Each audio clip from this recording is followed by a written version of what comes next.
നമ്മുടെ കൈ ദൈവം തന്നിരിക്കുന്ന ഒരു ടൂളാണ്. It's a reflection of our mind. നമ്മുടെ മൈൻഡിന്റെ ഒരു റിഫ്ലക്ഷൻ ആണ്. ആരും ഇതൊക്കെ പറഞ്ഞില്ലേട്ടാ, നിങ്ങൾക്ക് സ്വന്തമായിട്ട് നോക്കി നിങ്ങൾക്ക് ജീവിതത്തിൽ മുന്നോട്ട് പോകാൻ പറ്റും എന്ന് ഒരാളും ഇങ്ങനെ പറഞ്ഞിട്ടില്ല. തീർച്ചയായിട്ടും പറ്റും. എന്തുകൊണ്ട് പറ്റില്ല? ഒരിക്കലും നമ്മൾ അന്ധവിശ്വാസമല്ല സെയിൽ ചെയ്യുന്നത്. മനസ്സിലായി. കാരണം ഇൻറ്റ്യൂഷൻ ഇവിടെ ഇമ്പോർട്ടൻസ് ഉണ്ട്, ഇല്ല എന്ന് ഞാൻ പറയുന്നില്ല.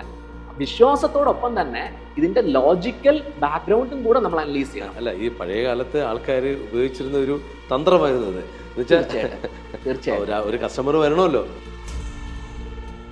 ഇതാരാണ് ഈ ഹസ്തരേഖ ശാസ്ത്രം കണ്ടുപിടിച്ചത്? കൗണ്ട് ലൂയി ഹാമൺ എന്ന് പറയുന്ന കൈറോ എന്ന് പറയുന്ന വെസ്റ്റേൺ പാമിസ്റ്റ് ആണ് ഇതിന്റെ ഒരു ഫാദർ എന്ന് വേണമെങ്കിൽ നമുക്ക് പറയാം. അത് നമ്മൾ പറഞ്ഞു കഴിഞ്ഞാൽ നമ്മൾ ഇന്ത്യൻ പാമിസ്ട്രിയെ അടിച്ചാക്ഷേപിക്കുന്ന പോലെ ആകും. മനസ്സിലായി.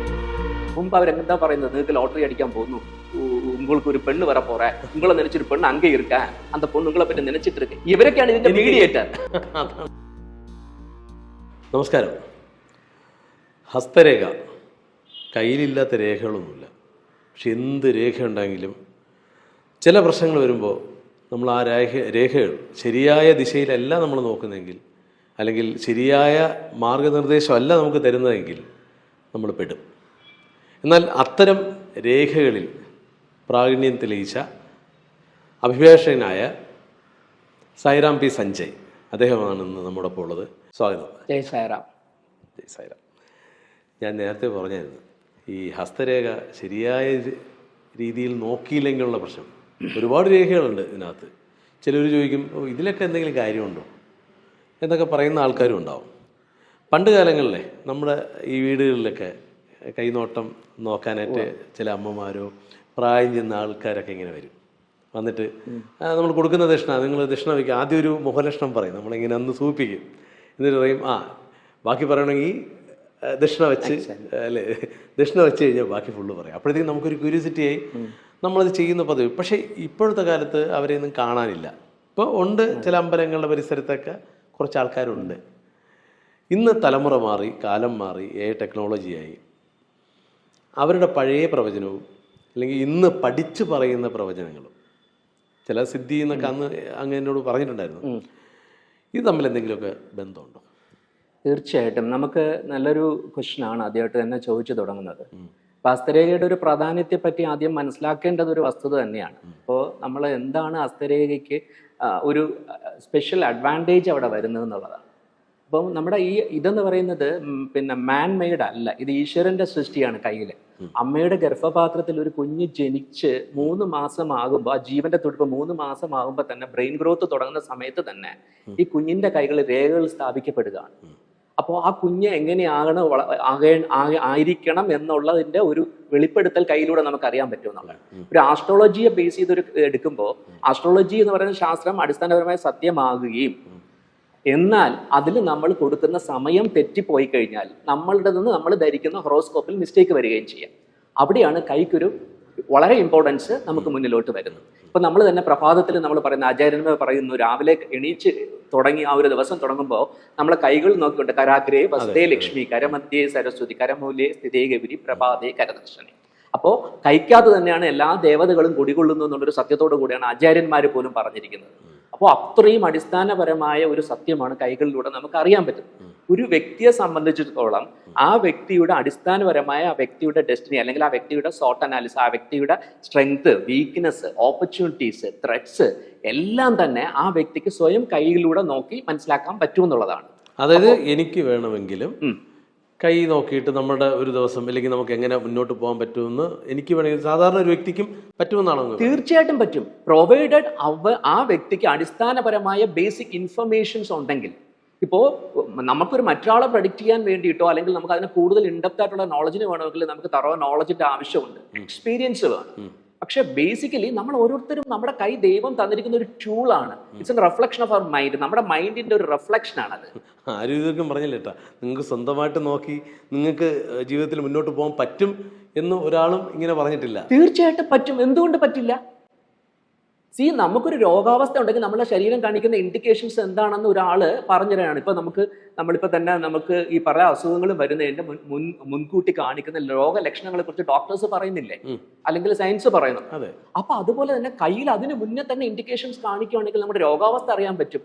നമ്മുടെ ഇപ്പോഴത്തെ സമയം നമുക്ക് ഈശ്വരാധീനമുള്ള ഒരു സമയമാണോ, അല്ലെങ്കിൽ ഈശ്വരാധീനം കുറഞ്ഞു നിൽക്കുന്ന സമയമാണോ, ഈ രോഗം വരാൻ പോവുകയാണോ എന്നുള്ളതൊക്കെ നമുക്ക് അറിയാൻ പറ്റും. തീർച്ചയായിട്ടും അറിയാൻ പറ്റും. പിന്നെ താങ്കൾ ചോദിച്ച ക്വസ്റ്റ്യൻ പഴയ കാലത്തും പുതിയ കാലത്തിലും നമ്മളുടെ വ്യത്യാസത്തെ കുറിച്ച് ഇപ്പൊ ചോദിച്ചു. അന്ന് അവര് ജീവിത മാർഗമായിട്ട് ചെയ്തുകൊണ്ടിരുന്ന ഒരു കാലഘട്ടമായിരുന്നു. കാരണം അവർക്ക് തലമുറകളായി പാരമ്പര്യങ്ങളായി ഒരു കാറ്റഗറിയിൽപ്പെട്ട പീപ്പിൾസിന്റെ കുലത്തൊഴിൽ പോലെ ചെയ്തുകൊണ്ടിരുന്ന കാര്യങ്ങളാണ്. അപ്പൊ അവര് വേഷങ്ങളും വേഷഭൂഷാദികളും ഒക്കെ ആ ഒരു പർട്ടിക്കുലർ പാറ്റേണിൽ അവർ ഡ്രസ് ചെയ്യും. കോടാങ്കികൾ എന്നൊക്കെ പറയും, തത്ത കോടാങ്കി എന്നൊക്കെ പറഞ്ഞ്. അപ്പൊ അവർക്ക് ഈ പറയുന്നത് സിസ്റ്റമാറ്റിക് ആയിട്ടാണ് അവർ പഠിച്ചതോ അവർ പരമ്പരമായി കിട്ടിയ. ഇതിന് ഞാനൊരു എക്സാമ്പിൾ പറയുകയാണെങ്കിൽ ഈ സ്ട്രീറ്റിലൊക്കെ ഇരുന്ന് പറയുന്നവരെ കുറിച്ച് ചോദിച്ചാൽ, ഞാൻ CMA കഴിഞ്ഞിട്ട് കോയമ്പത്തൂർ ഒരു MNC വർക്ക് ചെയ്യുന്ന സമയത്ത് മേട്ടുപ്പാളയം വരഭദ്രകാളി അമ്മൻ കോവിൽ എന്ന് പറഞ്ഞ ഒരു അമ്പലത്തിൽ പോകുന്ന ഒരു പതിവുണ്ടാകും. അപ്പൊ അവിടെ ഉഗ്രമൂർത്തിയായ കാളി മാതാവാണ് പ്രതിഷ്ഠ. അപ്പോൾ ഞാൻ കാളി അമ്മയെ ഉപാസിക്കുന്ന വ്യക്തിയും കൂടെ ആയതുകൊണ്ട് ഞാൻ അവിടെ ഇടയ്ക്കിടയ്ക്ക് പോകുന്ന ഒരു വ്യക്തി. അപ്പൊ അവിടെ ഒരു കൈനോട്ടക്കാരനുണ്ട്. ഞാൻ ഇത് പഠിക്കുന്ന ഇതിലായതുകൊണ്ട് തന്നെ ഇപ്പോഴും പഠിച്ചുകൊണ്ടിരിക്കുകയാണല്ലോ. നമ്മുടെ ജീവിതം മൊത്തം പഠിച്ചാലും തീരാത്തൊരു ശാസ്ത്രശാഖയാണിത്. അപ്പൊ ഇവരുടെയൊക്കെ അടുത്ത് പോയിരുന്നു ഇവരെങ്ങനെയാണ് ഇത് പറയുന്നത്. അപ്പൊ ഞാൻ ആദ്യം പോയി അദ്ദേഹത്തിന്റെ അടുത്തിരുന്നു. അദ്ദേഹം പറയുന്ന കാര്യങ്ങളൊക്കെ ശ്രദ്ധിച്ചു. പല ലൈൻസും അദ്ദേഹം തെറ്റിച്ചാണ് പറയുന്നത്. പക്ഷെ അദ്ദേഹത്തിന്റെ കയ്യിൽ ആൾക്കാർ കൂടുന്നുണ്ട്, അദ്ദേഹത്തിന് എമൗണ്ട് വരുന്നുണ്ട്. അപ്പൊ ഞാൻ ഇതിങ്ങനെ നോക്കി നിൽക്കും. പുള്ളി എന്നെ സംശയ രീതിയിൽ എന്നെ ഇങ്ങനെ നോക്കുന്നുണ്ട്. ഇവൻ എന്തിനാണ് ഇവിടെ വന്നത്, ക്വസ്റ്റ്യൻ ചോദിക്കാനാണോ, എന്തിനാണ് എന്നുള്ളതായിരിക്കുമല്ലോ പുള്ളിയുടെ ഒരു ധാരണ. അപ്പൊ ഞാൻ അവിടെ ഇരുന്നു. നമ്മൾ അറിവെന്ന് പറയുന്നത് ഏത് വ്യക്തിയെടുത്തും നമുക്ക് സ്വീകരിക്കാം. നമ്മൾക്ക് അവരെക്കാളും അറിവുണ്ടെന്നൊരു ധാരണ നമ്മളുടെ അറിവിന്റെ എന്താ പറയുക, അതിന്റെ മുന്നോട്ട് പോക്ക് നമ്മളെ തടുത്ത് കളയും. അപ്പൊ ഞാൻ അവിടെ സാധാരണ എനിക്കിതൊന്നും അറിയാത്ത ഒരു വ്യക്തിയെ പോലെ തന്നെ ഞാൻ അവിടെ ഇരുന്നു. കാരണം അദ്ദേഹത്തിൽ നിന്ന് എനിക്ക് എന്ത് പഠിക്കാൻ പറ്റും എന്നുള്ളതായിരുന്നു എന്റെ ധാരണ. അപ്പൊ ഇദ്ദേഹം തെറ്റിച്ചാണ് ലൈൻ പറയണമെങ്കിൽ പോലും ആൾക്കാർ ഹാപ്പിയാണ്, ആൾക്കാർ സാറ്റിസ്ഫൈഡ് ആണ്. അപ്പൊ എന്തോ ഇദ്ദേഹത്തിലും ഉണ്ട്, എന്തോ ഒരു സിദ്ധി ആയിരിക്കാം, അല്ലെങ്കിൽ ഗുരുവിൽ നിന്ന് കിട്ടിയതായിരിക്കാം, അല്ലെങ്കിൽ ദേവി മാത പകർന്നു കൊടുത്ത എന്തോ അത്ഭുതമായ ഒരു മഹത്വമായിരിക്കാം ഇദ്ദേഹത്തിൽ. ഒരു ദിവസം ഇരുന്നു, രണ്ടാമത്തെ ദിവസവും പോയി രാവിലെ പോയിട്ട് വൈകുന്നേരം വരുന്നു. അദ്ദേഹം ഒന്നും പറഞ്ഞു തരുന്നില്ല. പിന്നെ 2-3 ദിവസം കഴിഞ്ഞപ്പോൾ അദ്ദേഹത്തിന് ഒരു ഫ്രണ്ട്ലി റാപ്പോ ഡെവലപ്പ് ചെയ്തു. ஒரு ஃப்ரெண்ட்லி ஆயி அப்ப அவர் தமிழ் என்கிட்ட என்ன தம்பி என்ன நீங்க எதுக்காக எதிர்பார்த்துட்டு இருக்கீங்களேன்னு கேட்டேன். அப்ப தமிழ் എന്തിനാണ് നിങ്ങൾ ഇവിടെ വെയിറ്റ് ചെയ്തിരിക്കുന്നത്? ഞാൻ പറഞ്ഞു இல்ல ஐயா நீங்க இப்படி சொல்லிக்கிட்டு இருக்க அது எந்த பேசிக்கலி சொல்றேன்னு எனக்கு தெரிஞ்சா நல்லா இருக்கும். നിങ്ങൾ ഏത് ബേസിലാണ് ഈ കാര്യം പറയണമെന്ന് പറഞ്ഞാൽ നന്നായിരിക്കും. പുള്ളി ഇങ്ങനെ ഒന്ന് നോക്കി, ശരി കിട്ടവാക്ക തമ്പി அப்படின்னு சொன்னேன். കിട്ടവാന്ന് പറഞ്ഞു അടുത്ത് വരാൻ പറഞ്ഞിട്ട് എനിക്ക് ആ ഒരു സീക്രട്ട് പറഞ്ഞു. പക്ഷെ വെരി ഓണസ്റ്റ്ലി രാജേഷ്, ഞാൻ എൻ്റെ ജീവിതത്തിൽ ഒരു ബുക്കിലും ആ ഒരു സംഭവം കണ്ടിട്ടില്ല. പക്ഷേ ആ സാധനം ഇപ്പോഴും ഞാൻ യൂസ് ചെയ്യുന്നു. അദ്ദേഹത്തിൽ നിന്ന് പകർന്നു കിട്ടിയ അറിവ് ഞാൻ എൻ്റെ ക്ലയൻസിൻ്റെ അടുത്ത് പ്രയോഗിക്കുകയും അത് സത്യസന്ധമായി വരികയും ചെയ്യുന്നു. അപ്പോൾ ഈ പല അറിവുകളും നമുക്ക് ചിലപ്പോൾ ബുക്കുകളിൽ നിന്നായിരിക്കില്ല കിട്ടുക. ഇത് എക്സ്പീരിയൻസ് ചെയ്യുന്ന പല നമ്മൾ ചിലപ്പോൾ അവർ കാഴ്ചയിലോ മറ്റുമൊക്കെ മോശക്കാരെന്നും സാധാരണക്കാർക്ക് തോന്നുന്ന അവിടുത്തെ ആയിരിക്കാം ഇതിലെ ചില സിദ്ധികളായ നമുക്ക് ഇവിടെ നിന്നും കിട്ടാത്ത ചില ഡീറ്റെയിൽസ് കിട്ടും. അപ്പോൾ അതുകൊണ്ട് തന്നെ പാരമ്പര്യമായി ചെയ്യുന്നവർ മോശക്കാരാണെന്നോ അവർക്ക് അറിയില്ലെന്നോ എന്നുള്ള ഇപ്പൊ ഏയുടെ യുഗത്തില് നമുക്ക് എന്ത് നോളജും നമുക്ക് എവിടെ പോയൊരു സിംഗിൾ ടച്ചിൽ നമുക്ക് കിട്ടുന്ന ഒരു കാലഘട്ടത്തിലോട്ട് പോകുമ്പോൾ അവര് പറയുന്ന കാര്യം മുമ്പ് അവരെന്താ പറയുന്നത്, നിങ്ങൾക്ക് ലോട്ടറി അടിക്കാൻ പോകുന്നു, உங்களுக்கு ஒரு பெண்ணு வர போற, உங்களை நினைச்சிட்டு பெண்ணு அங்கே இருக்க, அந்த பொண்ணு உங்களை பற்றி நினைச்சிட்டு இருக்கு, இந்த மாதிரி എല്ലാം ഇങ്ങനെ എല്ലാം പറയുമ്പോ എന്ത് സംഭവിക്കുന്ന നമുക്ക് ക്യൂരിയോസിറ്റി. അന്ന് നമുക്ക് മീഡിയ ഒന്നും ഇല്ലല്ലോ, നമുക്കൊന്നും അറിയില്ല. അപ്പൊ ഇദ്ദേഹത്തിന്റെ നമ്മൾ കൂടുതൽ ആൾക്കാർ ഇദ്ദേഹത്തിന്റെ അടുത്തോട്ട് കൂടുതൽ ആകർഷണം ഉണ്ടാകും.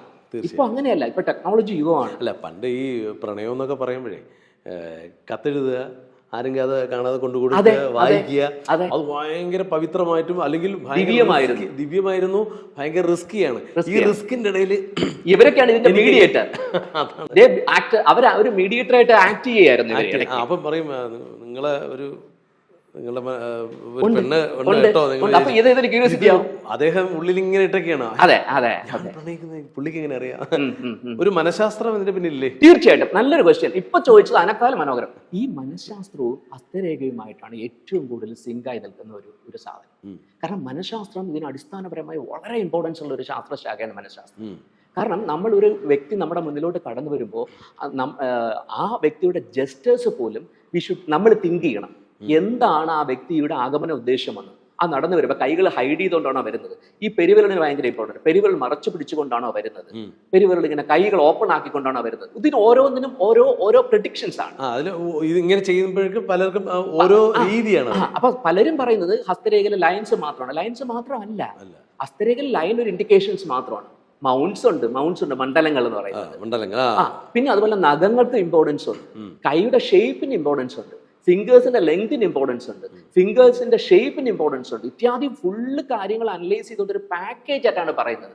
അപ്പൊ ബേസിക്കലി നമ്മൾ പറയുകയാണെങ്കിൽ നമ്മളെ ബ്രെയിനിൽ നിന്ന് വരുന്ന ഇലക്ട്രിസിറ്റിയുടെ മാഗ്നറ്റിക് ഫീൽഡാണ് ഈ മൗണ്ട്സ് എന്ന് പറയുന്നത്.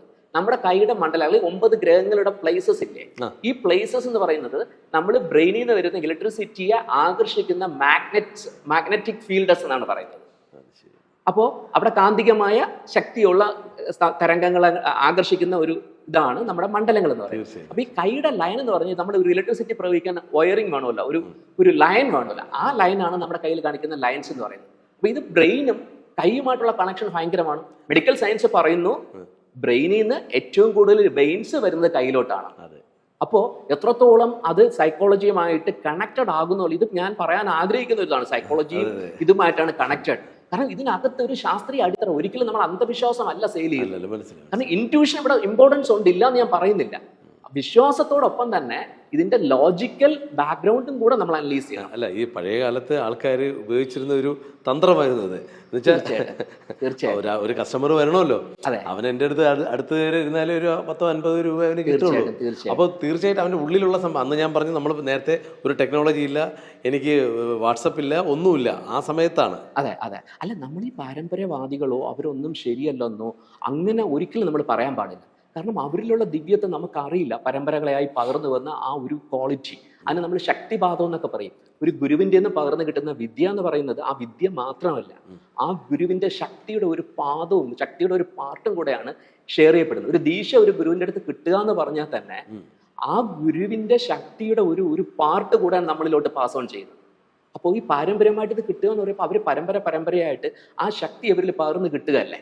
തീർച്ചയായും. ഇനി ഇതിന്റെ ഒരു അടിസ്ഥാനം കൂടെ പറയുകയാണെങ്കിലേ, എനിക്ക് ഈ പാരമ്പര്യത്തിന്റെ കാര്യം പറഞ്ഞോണ്ട് എനിക്ക് മറ്റൊരു ചോദ്യം ചോദിക്കണമെന്ന് തോന്നി. ചോദിക്കും.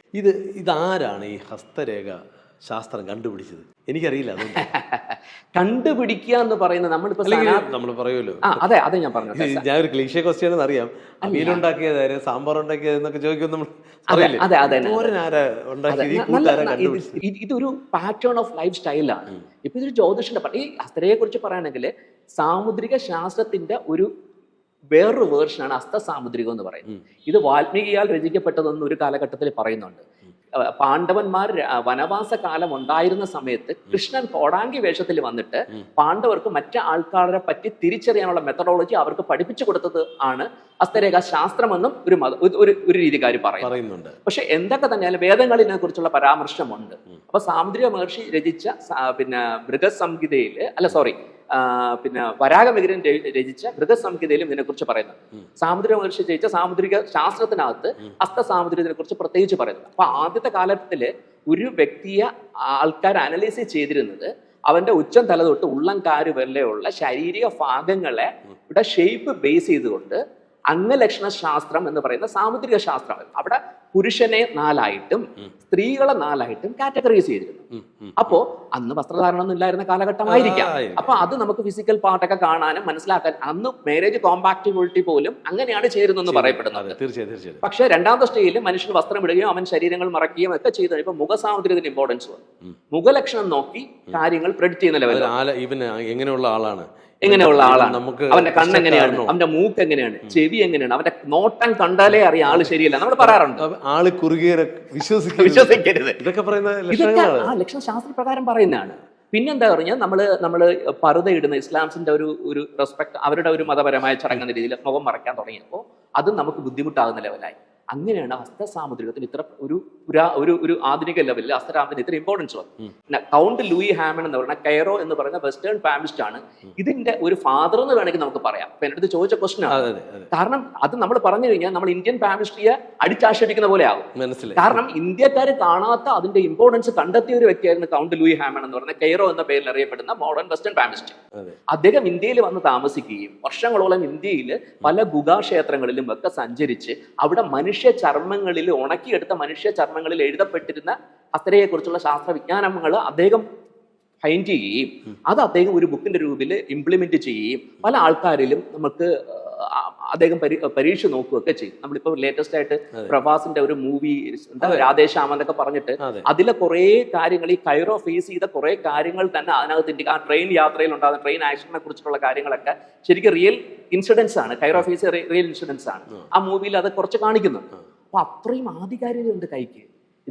ഇതിന്റെ ഒരു ബേസിക്കിലോട്ട് പോവുകയാണെങ്കിൽ വേദങ്ങളിലും എല്ലാത്തിലും നമുക്ക് പറയുന്നുണ്ട്. ഈജിപ്തിലും ചൈനയിലും ഒക്കെ തന്നെ ഇത് യൂസ് ചെയ്യുന്നുണ്ട്.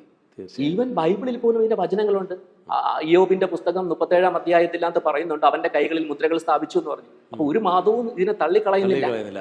അല്ല, എനിക്ക് നേരത്തെ പറഞ്ഞൊരു കാര്യം, ഇന്നൊക്കെ ആണെങ്കിൽ നമുക്കൊരു സ്കാനിങ് മെഷീനിലൂടെ കടത്തി വിട്ട് കഴിഞ്ഞാൽ അവന്റെ ശരീരത്തിൽ എന്തൊക്കെയുണ്ട് അതൊക്കെ ഇന്നത്തെ ടെക്നോളജി പറഞ്ഞു. പക്ഷെ അന്ന് ഈ ടെക്നോളജി ഇല്ലാത്ത സമയത്ത് ഇത്തരം ലക്ഷണശാസ്ത്രങ്ങൾ അന്നത്തെ രാജാക്കന്മാരോ അല്ലെങ്കിൽ അന്നത്തെ പടയാളികളോ ഒക്കെ ഉപയോഗിച്ചിരുന്നു. അവൻ എങ്ങനെയാണ് ഇങ്ങോട്ട് ആക്രമിക്കുന്നത്. തീർച്ചയായിട്ടും നമ്മുടെ ഒരു ഇന്റർവ്യൂ എടുത്തോളൂ രാജേഷ് ജി. ഒരു ഇന്റർവ്യൂ എടുക്കുമ്പോൾ നമുക്ക് എന്താ വേണ്ട, ആ ഇന്റർവ്യൂവിന് വന്ന വ്യക്തി നമ്മുടെ ജോബിന് സൂട്ടാണോ, അവൻ കള്ളനാണോ, അവനെ വിശ്വസിക്കാൻ കൊള്ളാവോ, അവനെ എടുത്തു കഴിഞ്ഞാൽ നമുക്ക് നേട്ടം ഉണ്ടാകുമോ, ഇത്യാദി കാര്യങ്ങൾ ഒരു ഇന്റർവ്യൂർക്ക് അവൻ്റെ കൈയുടെ ഒരു ബേസിക് വെച്ചിട്ട് ചുമ്മാ ഇന്റർവ്യൂ ഒക്കെ ഒന്ന് കൈ ഒരു ഷേക്കാൻഡ് പിടിക്കുന്ന പോലെ നോക്കിയിട്ട് ഇവന്റെ പെരുവിരൽ കണ്ടാൽ അറിയാം അവനെ വിശ്വസിക്കാൻ പറ്റില്ല, നമുക്ക് അപ്പടെ റിജക്ട് ചെയ്യാം. അല്ലെങ്കിൽ അവന്റെ ഐക്യു എങ്ങനെയാണെന്ന് കൈ ഒന്ന് പിടിച്ചു നോക്കി നമ്മളൊരു വളരെയധികം ബ്രെയിൻ യൂസ് ചെയ്യുന്ന ഒരു വക്ക അയച്ചു കഴിഞ്ഞാൽ അവന്റെ കൈ ജസ്റ്റ് ഒന്ന്, പണ്ട് ചരകനും സുശ്രുതനും നാടി നോക്കിയിട്ടായിരുന്നു അസുഖം കണ്ടുപിടിച്ചിരുന്നത്. ആ സമയത്ത് ഈ ഒരു അനാലിസിസ് സമയത്ത് അവർ കൈകളുടെ ലൈൻ നന്നായിട്ട് പരിശോധിച്ചിരുന്നു എന്നുള്ളതാണ്. ഇങ്ങനെ നോക്കുമ്പോൾ അതുവഴിയാണ് അവർ പല അസുഖങ്ങളും ഡയഗ്നോസ് ചെയ്യുകയും ആ വ്യക്തിക്ക് എന്താണ് വേണ്ടത്. ഓരോ വ്യക്തിയും യുണീക്ക് അല്ല രാജേഷ്, ആരും ഇവിടെ സിമിലർ ഇല്ല. മകനായ ഓഷോ ഒരു വചനം പറയുന്നുണ്ട്, ഇവിടെ ആരും ആരെക്കാളും വലിയ ആളല്ല, ആരും ആരെക്കാളും ചെറിയ ആളുമല്ല, ആരും ആർക്കും ഈക്വൽ അല്ല, എല്ലാവരും യുണീക്കാണ്, ഓരോരുത്തരും വ്യത്യസ്തരാണ്. ആ വ്യത്യസ്തത നമ്മൾ റെസ്പെക്ട് ചെയ്യുകയും ആ വ്യത്യസ്തത നമ്മൾ സ്വയം അക്സെപ്റ്റ് ചെയ്യുകയും മറ്റൊരാളുടെ വ്യത്യസ്തത നമ്മൾ സ്വീകരിക്കുകയും ചെയ്തു കഴിഞ്ഞാൽ നമുക്ക് പ്രശ്നങ്ങളേ ഇല്ല. നമ്മൾ എന്താ പറ്റുന്നത്, നമ്മൾ മറ്റവനെക്കാളും വലിയ ആളാണെന്ന് ചിലവർക്ക് തോന്നുക, ചിലവർക്ക് ഇൻഫീരിയോറിറ്റി തോന്നുക, ചിലവർക്ക് ഞാൻ അവരോട് ഈക്വൽ ആകാൻ ശ്രമിക്കും. ഇതിൻ്റെ ഒന്നും ആവശ്യമില്ല. We all are unique. നമ്മളെല്ലാവരും വ്യത്യസ്തരാണ്. ആ വ്യത്യസ്തത നമ്മൾ പൂർണ്ണമായിട്ട് അവിടെയൊക്കെയാണ് ഈ ഹസ്തരേഖ എന്ന് പറയുന്ന ഒരു ശാസ്ത്രശാഖയുടെ അടിസ്ഥാനപരമായ തത്വം കിടക്കുന്നത്. ഇതിൻ്റെ ഒരു ഇൻഡെപ്തിലോട്ട് പോവുകയാണെങ്കിൽ നമുക്ക് ഒരുപാട് കാര്യങ്ങൾ സംസാരിക്കാവുന്നതാണ്.